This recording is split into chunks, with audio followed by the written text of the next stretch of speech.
I know a lot of people are going to be surprised with the box, or at least when they look at the box score tomorrow. What did Western do tonight that really impressed you? Well, I thought a few things. I thought that their pitchers did a great job on the mound. They kept their team in it. They threw tons of quality pitches. They weren't giving up walks or anything. So I thought they looked great. And then offensively, I thought they came in with a really good game plan. They waited their turn. They were very patient, and then all of a sudden they had the big inning. And everyone knows if you can get that one big inning, you're in pretty good shape. They're having a really good year. How far has that program come from even when you were there?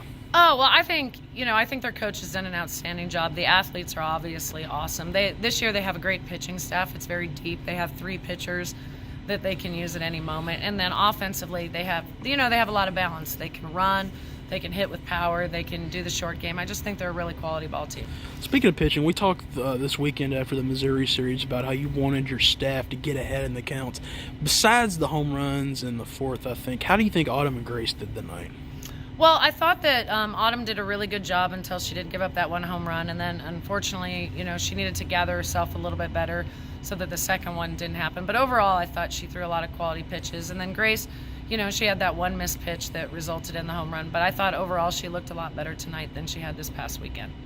Your offense, it looked like, at least from the press box, you guys were swinging a lot earlier than I'm accustomed to seeing you guys do. Do you think they were just over eager to try to get into the game, or? Yeah, I think they were pressing a little bit and got outside of their game plan, but I also think when we did have opportunities to score, when we had runners in scoring position, I thought we had a lot of selfish at-bats, which is not characteristic of our team. And I think it's important, we have a couple of days to practice and just focus on ourselves. And, we didn't have an opportunity to work out yesterday. We had that, tough series weekend, and then yesterday they had to have the off day. And then today they came out there, and unfortunately they just didn't do things the way that, they typically do them. And when you don't and you're playing a team like Western, it's not going to be good.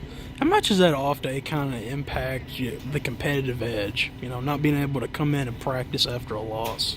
I don't know if it's the competitive edge so much as it's just, people forget what they do well. And when you're in a losing streak, the thing about baseball and softball is you play games in bunches. So you just, if you play a different sport, you lose a game and then you can come back, work on things for a few days and then go back out on the road. But when it's hard to stop the bleeding. So I think it's important that, hopefully we have some mature players who are old enough that can understand how to take control of the situation over the next couple of days and give a little bit better focus. Arkansas is a pretty tough opponent. What do you think you need to get down this week in practice before you guys head down to Fayetteville? Well, a few things. Number one, Arkansas's pitching staff is outstanding, so I think it's important that we get back into our approach. I didn't think we had an approach at all at the plate today. I thought they just went in the box and, were swinging and didn't really know what they were doing. And I think it's important that we get back and understand what we're trying to do. And then, obviously, on the mound, we're going to have a lot better performance if we're going to go down to Arkansas and play a 3-game series.